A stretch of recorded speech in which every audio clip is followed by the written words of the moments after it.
Quality और consistent performance के लिए सिर्फ सिल्वर पंप्स एंड मोटर्स, नाम याद रखना।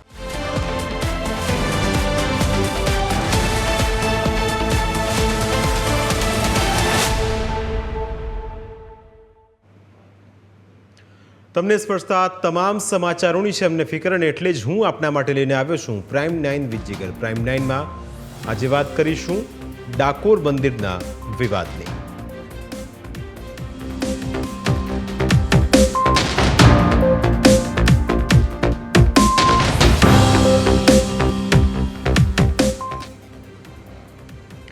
ડાકોર મંદિર તમારી, મારી અને આપણા બધાની આસ્થાનું કેન્દ્ર છે. પણ ડાકોર મંદિર સાથે છેલ્લા કેટલાય સમયથી વિવાદો એવા જોડાયા છે જેના કારણે મંદિર બદનામ થઈ રહ્યું છે. નવો વિવાદ એ છે કે અહીંના સેવક વિનોદભાઈએ મેનેજર જેપી દવે સામે સનસનીખેજ આક્ષેપ કર્યા છે, અને એટલા જ માટે આજની આ ચર્ચા પણ કરવી છે. આજની આ ચર્ચામાં આપણી સાથે જોડાયા છે મંદિરના સેવક વિનોદભાઈ અને ડાકોર મંદિરના મેનેજર જેપી દવે. આ બંનેનું સ્વાગત છે. સૌથી પહેલો સવાલ વિનોદભાઈને. વિનોદભાઈ, ડાકોર મંદિર છેલ્લા કેટલાય સમયથી વિવાદમાં છે, અને હવે આપે જે આક્ષેપ કર્યા છે તેની હકીકત શું છે? શા માટે આપને હવે સામે આવવું પડ્યું, અને મંદિરની અંદર જેટલા પણ આક્ષેપ આપ કરી રહ્યા છો, જે મેનેજર સામે આક્ષેપ કરી રહ્યા છો, એ આક્ષેપો કરવા પાછળનું કારણ શું? હકીકત એવી છે, એ વખતે મામલતદાર હતા ત્યાં ઠાસરા તાલુકો રવાલિયા કરીને ગામ છે અહીં ગાડે બોરડીની પાસે. ત્યાં જીવતા માણસો, મરી ગયેલા માણસો જીવતા બદલા જમીન ખોટી લોકોને નાબૂદ કરેલી. એની પર કેસ થયેલો, તો પછી એને દબાઈ દેવડાયેલું ઉપર પૈસા આપીને. એના પેપર છે માજો કોર્ટનો કાગળિયો. અને મેં મારી માગણી એવી છે કે મેનેજર તરીકે તમારી નિમણૂક કરી હોત, મને ઠરાવ આપો. ઠરાવ થયો નથી, ખોટા મેનેજર ચડી બેઠા છે. જો સત્તા છે એમની, કોઈ મંદિરની સત્તાથી પહેલા તેને ચેક કરાવવામાં ચેકમાં સહી કરાવી લાવો. એના હાથમાં કોઈ સત્તા છે નહીં. કર્મચારીઓને માનસિક ત્રાસ આપે છે. વૈષ્ણવ જો અસભ્ય વર્તન કરે છે. બિલકુલ, જેપી દવે પણ આપણી સાથે જોડાયેલા છે. જેપીભાઈ, સૌથી પહેલો સવાલ, આપના પર જે વિનોદભાઈ આક્ષેપ કરી રહ્યા છે, જેટલા પણ આરોપ આપના પર લગાવવામાં આવ્યા છે, આરોપ કેટલા સાચા, અને વિનોદભાઈ જે સેવક જે કહી રહ્યા છે તેના પર આપનું શું કહેવું છે? કારણ કે આપ જ્યારે ફરજમાં હતા તે વખતના આક્ષેપો, એ વખતની વાતો આપના સામે અત્યારે સવાલો બનીને ઊભી છે.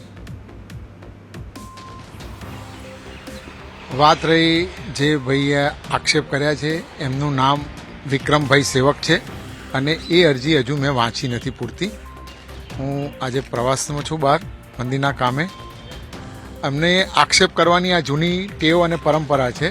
વર્ષોથી એ જ્યારથી એ સમજણા થયા હશે ત્યારથી એ મંદિરના બધા મેનેજરો અને કર્મચારીઓ વિરુદ્ધ કાયમ ફરિયાદો જ કરતા રહ્યા છે. એમની પોતાની સેવા પ્રકારનું કોઈ દાડો મંદિરમાં જઈને સેવા કરી છે સેવક હોય તો? એવું એમને ખ્યાલ છે? એમને સેવા પણ નથી આવડતી. અને એ પોતે મંદિરનું જે કેબિન એમણે મૂક્યું છે રોજગારી પ્રાપ્ત કરવા માટેનું, એ મંદિરમાં આવતા વૈષ્ણવોને જે પ્રસાદી લેવાની જગ્યા છે ત્યાં આગળ મૂકી દીધું છે. એટલે વૈષ્ણવોને ગોળ ગોળ ફરીને જવું પડે છે ને એ લોકોને દેખાતું પણ નથી. એ કેબિન ખસેડવાનું નક્કી થયું છે એટલે એમના પેટમાં તેલ રેડાયું છે. એટલે ઘણા વખતથી અરજીઓ, અને એમની માનસિકતા એવી છે કે બધાની સામે આક્ષેપો અને કાદવ ઉછાળવાની પ્રકૃતિ કરે છે. રહી વાત હું મેનેજરની, તો મેનેજર જો આ ભાઈ જે ચેનલવાળા આવ્યા છે એ તમારા અધિકૃત ના હોય તો તમારા ચેનલમાં પ્રસારિત થઈ શકે વસ્તુ. એટલે મેનેજર તરીકે મને કમિટીએ નિમણૂક આપી હોય અને ઠરાવ કર્યો હોય તો જ હું ત્યાં એ મેનેજરની ખુરશીમાં બેસી શકું અને સહી કરી અને નાણાકીય લેવડ દેવડ કે આટલી બધી વ્યવસ્થા, આટલા મોટા મંદિરની વ્યવસ્થા હું જાળવી શકું. એટલે દુનિયામાં ઘણા માણસો એવા હોય છે કે જે બુદ્ધિવિહીન હોય છે, અને વાણી સ્વતંત્રતાનો હક હોય એટલે ગમે તે બોલે એને આપણે સાંભળવાના રહ્યા. એટલે પબ્લિક પણ નક્કી કરતી હોય છે કે એ શું બોલે છે અને કોણ શું બોલે છે, કોણ કેવા માણસ છે. અને બીજી વસ્તુ, એમની સામે મેં બદનક્ષીનો દાવો દાખલ કર્યો છે. એ પાછો ખેંચવા માટે તેઓ મને પ્રેશરમાં લાવવા લઈ રહ્યા છે. બિલકુલ વિનોદભાઈ, જેપીભાઈ કહે છે કે જેટલા પણ આપે આક્ષેપો કર્યા છે એ તમામ આક્ષેપો પાયા વિહોણા છે, અને બીજું કે આપની બુદ્ધિ ભ્રષ્ટ થઈ ગઈ એટલે આવા આક્ષેપ આપ કરો છો, એવા સવાલ આપની સામે ઊભા થયા છે.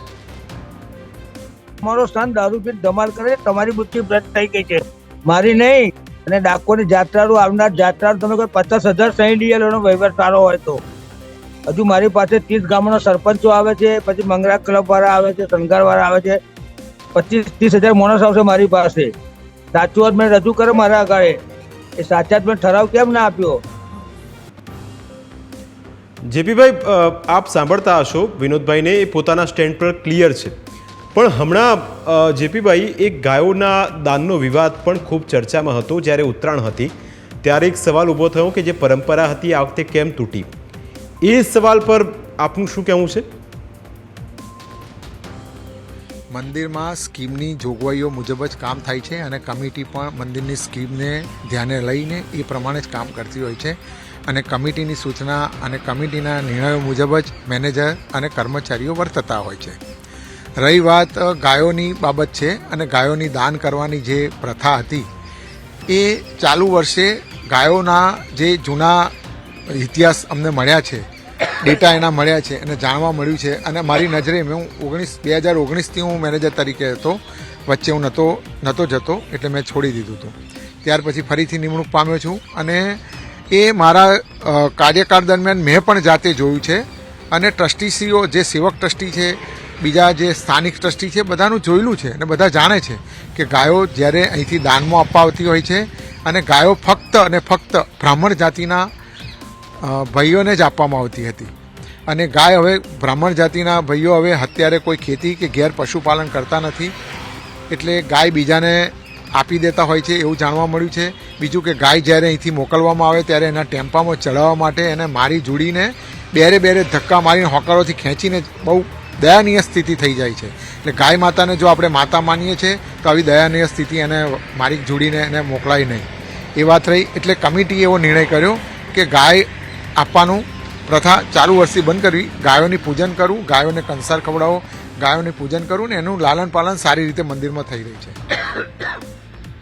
મંદિરમાં 1400 જેવી ગાયો છે અને મંદિર દાન કરવાની પ્રથા તો જે તે વખતે જ્યારે બ્રાહ્મણોને કોઈ આજીવિકા નથી એટલે આવી પ્રથા થઈ હશે એવું માનવાનું. અને આ દયાનીય સ્થિતિ જોતા બધા ટ્રસ્ટીઓએ એવું નક્કી કર્યું કે આ આપવાનું બંધ કરો. ઘણીવાર ગાય ત્યાં જઈને 10-10 દિવસ 15-15 દિવસ સુધી જમતી નથી અને એનું વાછરડું મરણ પામ્યાના પણ કિસ્સા બન્યા છે. ટેમ્પામાં ચડાવતી વખતે એની ચામડી છોલાઈ ગઈ હોય, કપાઈ ગઈ હોય અને ટાંકા લેવા પડ્યા છે એવા કિસ્સા બન્યા છે. મરી ગયેલાના કિસ્સા બન્યા છે, પાછી આવતી રહે છે એવા કિસ્સા પણ બન્યા છે. આ ભાઈ તો અગાઉ પણ એક મેનેજર વિરુદ્ધ એણે ગાય ચોરીના આક્ષેપો પણ કર્યા છે. બિલકુલ વિનોદભાઈ, ગાયોના મુદ્દે પણ ટ્રસ્ટી મંડળ અને મેનેજર જેપી દવેને આપે સાંભળ્યા એટલે આ સર્વાનુમતે નિર્ણય લેવા હોવાનું કહેવાય રહ્યું છે. શું આ વાતને આપનું સમર્થન છે ખરા? બીજું તેમનું એ પણ કહેવું છે કે આપને આક્ષેપો કરવાની આદત થઈ ગઈ છે અને વારે વારે અગાઉ જે મેનેજર હતા તેમની સામે પણ આપે ગંભીર આક્ષેપ કર્યા હતા. આ વાત પર આપ શું કહેશો? સહકાર હોય તો સ્કીમ રૂલ્સ બુકમાં 10માં લખ્યું છે, સ્કીમ રૂલ્સ 10માં લખ્યું છે કે ફૂલ બોડી હોય તો ઠરાવ માન્ય થાય. અત્યારે ટ્રસ્ટીઓ છે એની 3 જ છે. શું અને આ કહે છે કે ગાયો લોકોની પાછી આવી ગયા છે, મરી ગયા છે, તો આપણે 20 વર્ષ बाद જ્યારે તેને ગાયો આપે એનો રેકોર્ડ મંગાવો ને એનો અભિપ્રાય લો. આગામી દિવસો 25-30 હજાર માણસ મારી પાસે ગામડાવાળા આવવાના, સરપંચો બધા અમે જોરદાર બગાવત કરવાના છે. દવેનો ભૂતકાળ બધી જગ્યાએ ખરાબ છે. આપથી તપાસ કરાવડાવજો કોઈ પણ જગ્યાએ, સાસરામાં કરાવડાવો, ઉમેશમાં કરાવડાવો. બિલકુલ, એટલે આક્ષેપ પ્રત્યાક્ષેપ થઈ રહ્યા છે. હાલ બુલેટિનમાં સમય થયો છે બ્રેકનો. બ્રેક બાદ એ ચર્ચા કરીશું કે જેપી દવે સામે જેટલા પણ આક્ષેપ કરવામાં આવી રહ્યા છે એમાં ટ્રસ્ટી મંડળની ભૂમિકા શું છે તેના વિશે કરીશું વાત એક નાનકડા બ્રેક બાદ.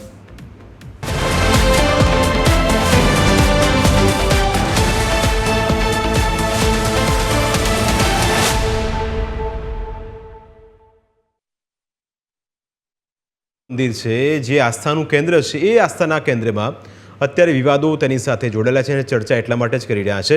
જેપી દવે મેનેજર જેમની સામે સનસનીખેજ આક્ષેપ લાગ્યા છે એ આપણી સાથે છે અને મંદિરના સેવક વિનોદભાઈ પણ આપણી સાથે ચર્ચામાં છે. જેપીભાઈ, આપને બીજો સવાલ એ કે વિનોદભાઈ એવું કહી રહ્યા છે કે ટ્રસ્ટી મંડળનો ફૂલ સપોર્ટ આપને છે એટલે આખો આ ખેલ મંદિરની અંદર ચાલી રહ્યો છે. આ આક્ષેપ પર આપનું શું કહેવું છે? એવું છાવરવા જેવી કશી વસ્તુ જ ના હોય. ત્રણેય ટ્રસ્ટીઓની સંમતિથી જ કામ બધા થાય છે. એકે વાંધા વિરોધ સાથે કોઈ પણ ઠરાવ આજ દિન સુધીમાં થયો નથી મારા કાર્યકાળ દરમિયાન. બધા જ ઠરાવો થાય છે સર્વાનુમતે જ થાય છે. બિલકુલ વિનોદભાઈ, આપ સાંભળતા હશો કે જેટલા ઠરાવ થાય છે સર્વાનુમતે થાય છે, ટ્રસ્ટી મંડળની મંજૂરીથી થાય છે. અને બીજું કે જેપીભાઈ સ્પષ્ટ કહે છે કે મંદિરમાં કોઈ પણ પ્રકારનો ભ્રષ્ટાચાર થતો નથી, ખાલી એક ટાર્ગેટ કરવા માટે આપ આ પ્રકારના કાવતરા કરો છો. સર, મંદિર વલ્લભની અંદર એક આસ્થાનું કેન્દ્ર છે અને એને બધામાં આ ઢગલો મેનેજર જ કરે છે.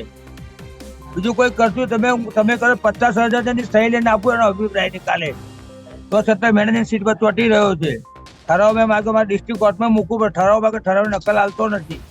ઠરાવ હવે જૂનમાં કર્યો, મારી માગણી મેમો હતી તો સત્તા વગર કેમ ને એના હાથમાં કોઈ છે નહીં, હોદ્દો આપ્યો છે આવડો મોટો મેનેજર, કોઈ સત્તા છે ને બાબુ વહીવટ કેમ ન કરે છે? બસોની પ્રણાલિકા બંધ કરી દીધી. હું નાનો કીકો નથી, 68 રનિંગ યાર. મને અનુભવ છે મંદિર એના કરતા વધારે મારો 12% મિત્ર થાય. એ તો ઠાકોરજી ની અંદર એને તો ધર્મ ભ્રષ્ટ કરી કાઢ્યો. છોકરાને લઈને અંદર ઘુસાડી દીધા. પછી મારી માકાને તમે પેપર્સ આપું અને કહો કાલ કોપીઓ મોકલાવો બધા એના નોમની. એ સૌકર્ય તો આપી દે ને મને કાગળિયા. એ 420 જાતે જ છે. એ પેલો ભરત સરકાર, ભરત કનૈયાલાલ કંબોડિયા સેવક ટ્રસ્ટી અને બીજો અરુણ મહેતા, એ 3 જણની ગેંગ છે. એટલે ચેરમેન તો એને કાઢી મૂકવા તૈયાર છે પરમજુ ભગત, પણ આ 2 જણ સાથ આપે છે.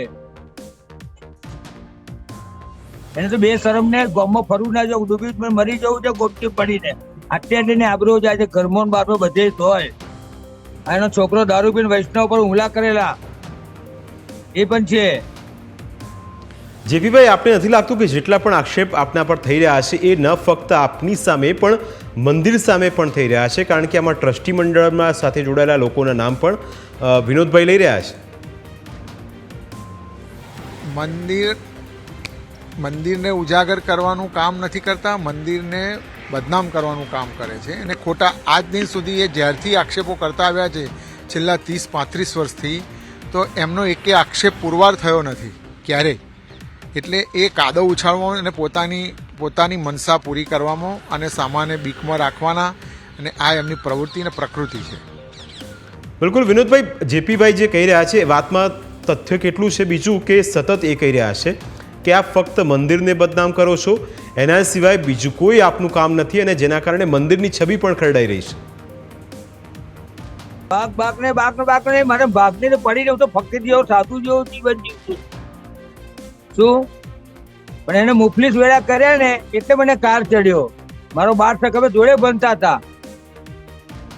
મંદિરમાં મેં 10 કિસ્સા બદલાયા ને 10 કિસ્સા એવા બદલાયા ભાઈ, એક્શન લીધી નહીં. અત્યારના હાથમાં કોઈ સત્તા નથી તો મેનેજરની સીટ પર છોડતો નથી.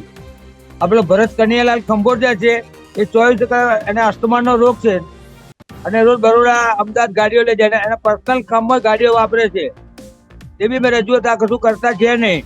એટલે અરુણ ભરતના 3ની ગેંગ છે.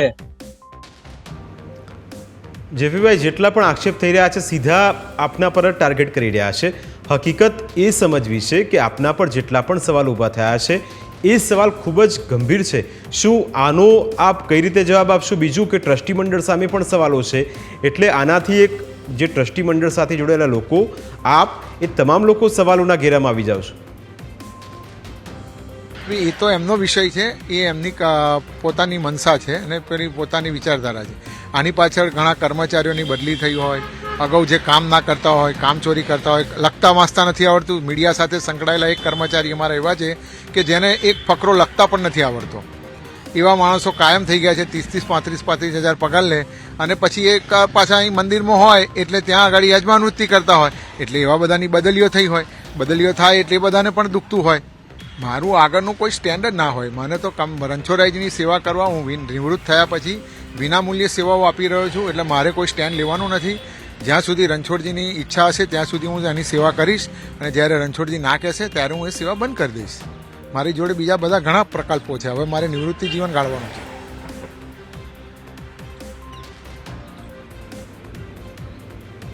ના, મારે કંઈ એમને કહેવું નથી. સામાન્ય એવા માણસોને હું કંઈ કહેવા માંગતો જ નથી. એમની કોઈ મારી સાથે વિસાત નથી. એમનું લેવલ કંઈ છે, મારું લેવલ હાઈ લેવલનું છે એના કરતાં. બિલકુલ વિનોદભાઈ, જીપીભાઈ ત્યાં સુધી કહે છે કે આપનું ફક્ત અંગત સ્વાર્થ છે અને બીજું કંઈ છે નહીં, અને બીજું એ કહે છે કે એમનું લેવલ અને તમારું લેવલ અલગ છે, એટલે એ વાત થતી જ નથી. અને મારા માટે તો એમના કલેક્ટર સાહેબને કહ્યું, એસપી સાહેબને કહ્યું, તું આ મારા આગળ આઈસીઆઈસી નું બેંકનું બોર્ડ મુકા દેવડા મારી જગ્યામાં ધંધા પણ મારા.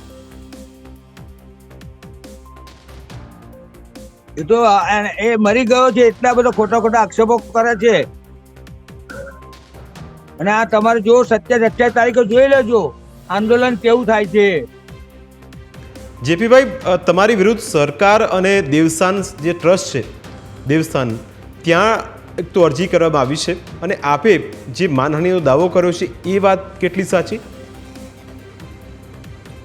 હા, અરજીઓ તો બધી રોજ સીએમ સાહેબને બધે થતી જ હોય છે, રોજે થતી હોય છે.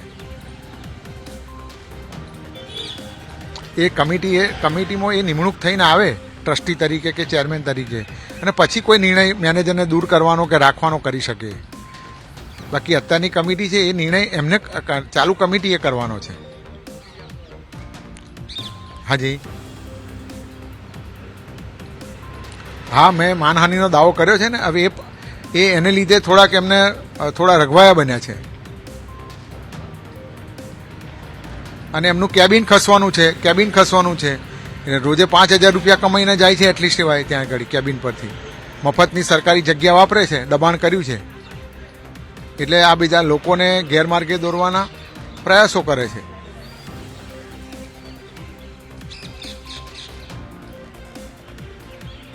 એ રણછોડજી મંદિરના બહાર નીકળવાના દરવાજા, જ્યાં ભગવાનનો પૂનમને પ્રસાદ આપવાની વ્યવસ્થા મંદિર ગોઠવે છે, ત્યાં આગળ એમણે કાબીન મૂકીને પાછળના પ્રસાદ આપવાની જગ્યાને ઢાંકી દીધી છે. એટલે વૈષ્ણવને જવા આવવામાં ઘણી બધી તકલીફ પડે છે. સરકાર આ કેબિનને તાત્કાલિક હટાવે એવી પણ આપણા મીડિયાના માધ્યમથી હું વિનંતી કરી રહ્યો છું, કે જેથી યાત્રિકોને તકલીફ ઓછી થાય. પછી એમણે મંદિરને એટલું બધું નુકસાન કર્યું છે કે ત્યાં સવારે મોડી સેવો અને પેલા બિસ્કિટના પડીકા 2-4 લાવી અને વાંદરાઓ ભેગા કરે છે. એને લીધે મંદિરનું 50,000નું ટીવી તોડી નાખ્યું છે, એટીએમનું ડીશ તોડી નાખી છે. ઘણું બધું નુકસાન એ કરાઈ રહ્યા છે. જાણી જોઈને વાંદરાઓ બોલાવે છે. શેડ તોડી નાખ્યો છે, કેમેરામાં બધું દેખાય છે મારા. બિલકુલ વિનોદભાઈ, આપે તો ન ફક્ત મંદિર સામે જેટલા પણ સવાલ ઊભા કર્યા મેનેજર સામે, પણ આપના પર આક્ષેપ એ પણ થઈ રહ્યા છે કે ફાયદો કરવાની વાત તો દૂર રહી, આપે મંદિરને નુકસાન પહોંચાડ્યું છે. આપે સરકારની જગ્યા પચાવી પાડી છે, અને એક આક્ષેપ પણ છે કે મંદિરની બહાર આપે દબાણ કર્યું છે, અને બીજું કે આપના પર માનહાનિનો દાવો પણ કરાયો છે. એ મુદ્દે શું કહેશો? લાઈફમાં પહેલો હવે મુફલીસ મેનેજર મેં જોયો, થર્ડ ક્લાસ. આખો દાડો ગવર્મેન્ટના કર્મચારી પાછળ ફરતો જ નોકરી કરવાનો. અહીં કુટે જોઈ જાવ જાતે તમે. કોઈ સત્તા છે તો તું મેનેજર બની બેઠો છું. ઠરાવ આપી દે મેનેજર સાચો હોવ તો. અને સ્કીમમાં લખ્યું છે અમારી રૂલ 10માં કે ફૂલ બોડી હોય તો ઠરાવ ગણાય. ચેરિટી પાસ કર્યા પછી આ તો ઠરાવ કર્યો નથી એનો, ને હવે 3 જણે ઠરાવ કર્યો. ના ચાલે, વેરી ના કરાય. મારા ડિસ્ટ્રિક્ટ કોર્ટ પર ચાલુ છે કેસ.